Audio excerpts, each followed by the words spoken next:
You go see now? So this is James, the hobo traveler, beach bumming it again with this same fucking shirt on. I know. This is Rio Wick, and James is about to tell me and you guys a story. So Rio actually wanted to hear this story. It's a really short story, so this video is going to be short.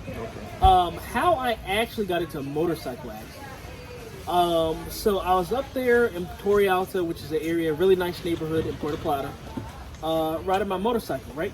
So it's raining really fucking hard, but me being hard-headed, you know, me being hard-headed, you know, I'm like, nah, I can drive in the rain, Now, I'm leaving Torre Alta and I'm going downhill.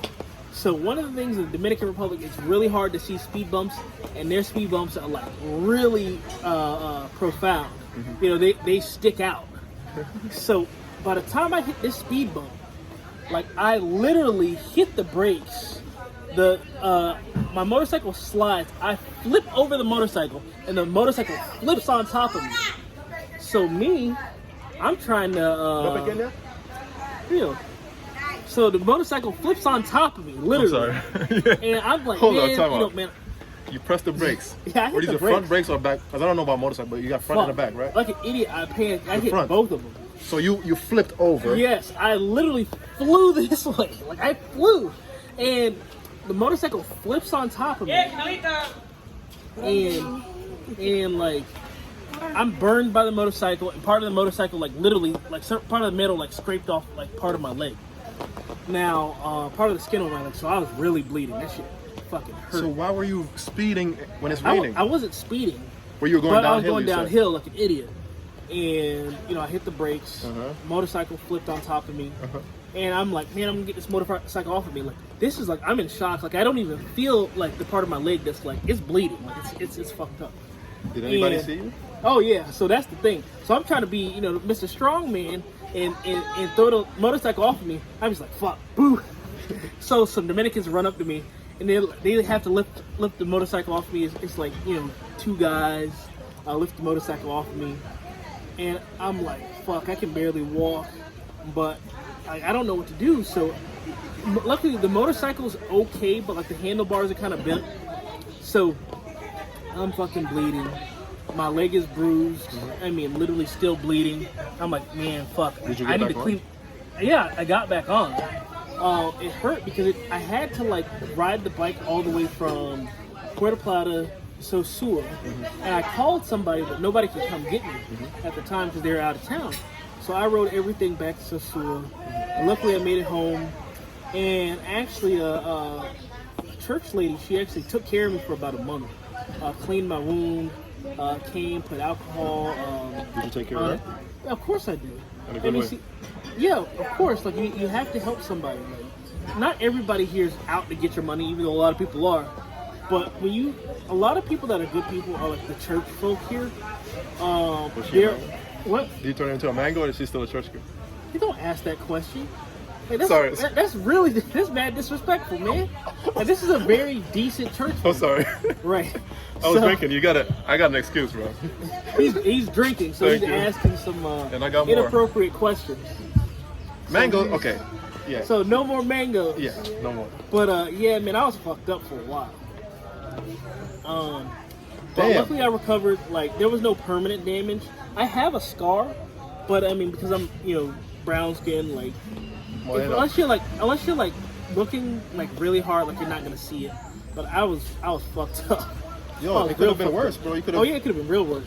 I might not have been able to walk again because that shit, you know, that thing really. When Dominicans ran over, like, hey, are you okay?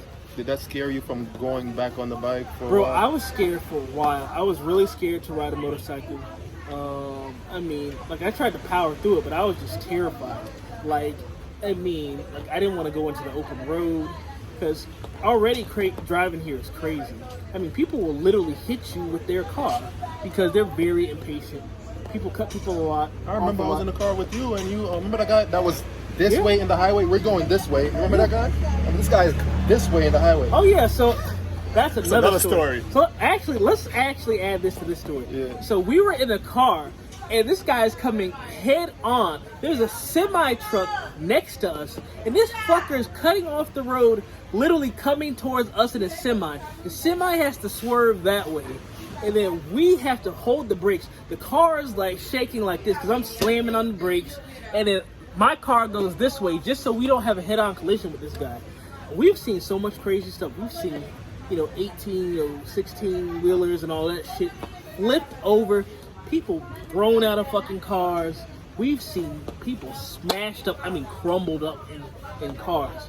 Like, you see a lot of the Hyundais, like those things crumble up or blow up because they have the propane tanks. So driving here, like, if you see these little orange Hyundais anywhere in the country, stay away from them because usually the drivers are really bad.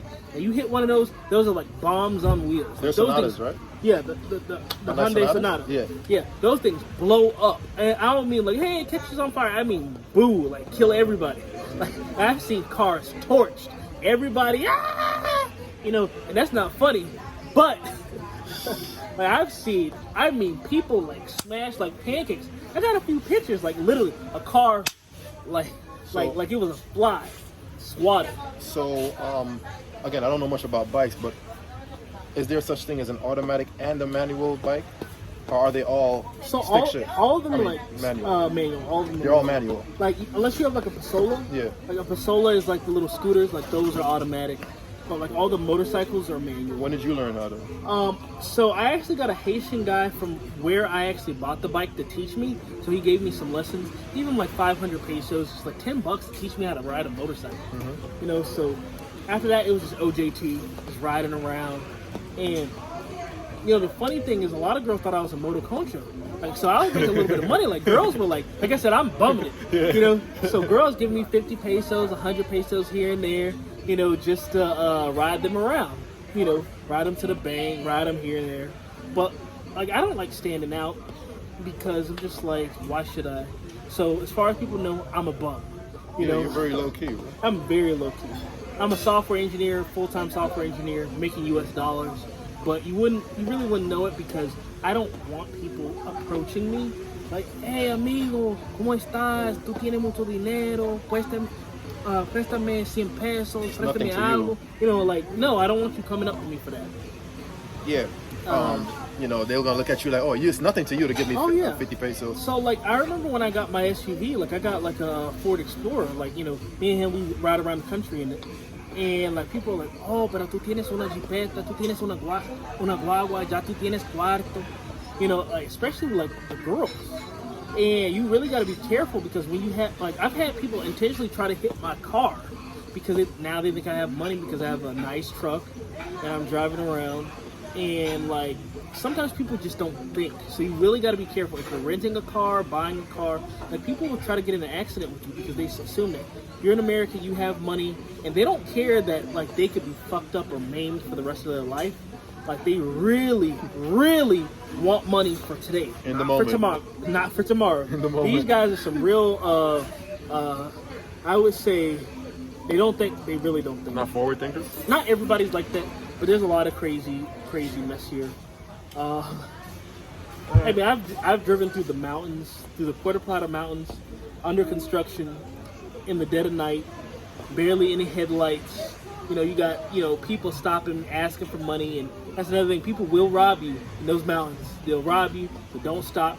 If you see people with like the little ropes begging for money, like you seen that? Yeah, like don't stop because hey, some people come with that shotgun. Hey, that's it. So if you continue driving, will they remove the rope? Usually they'll drop it down because they don't want to get pulled with the rope because a car they're actually holding it. Yeah, so they're actually holding it. So like they don't want to get pulled with a car going 60 miles an hour. So don't feel ashamed to just drive straight through them because they will get out of the way. They'll get out of the way. Anything else? The last thing they want to do is get thrown by a car going 60 miles an hour on the side of a mountain. They don't want that. But yeah, they don't want that because car versus you're winning. But anyway, that's our story about driving in the DR, me getting in a motorcycle accident, Mm-hmm. me getting a truck, an SUV. So yeah. So I guess we're gonna sign out. All right, that You was got anything else to say? That was interesting. I know I didn't know about the motorcycle accident. You got your motorcycle on top of you. Oh yeah. All of that. Sucks. I'm just glad you're here to share this story with me and them. That's it. I guess so. We're out. Yeah.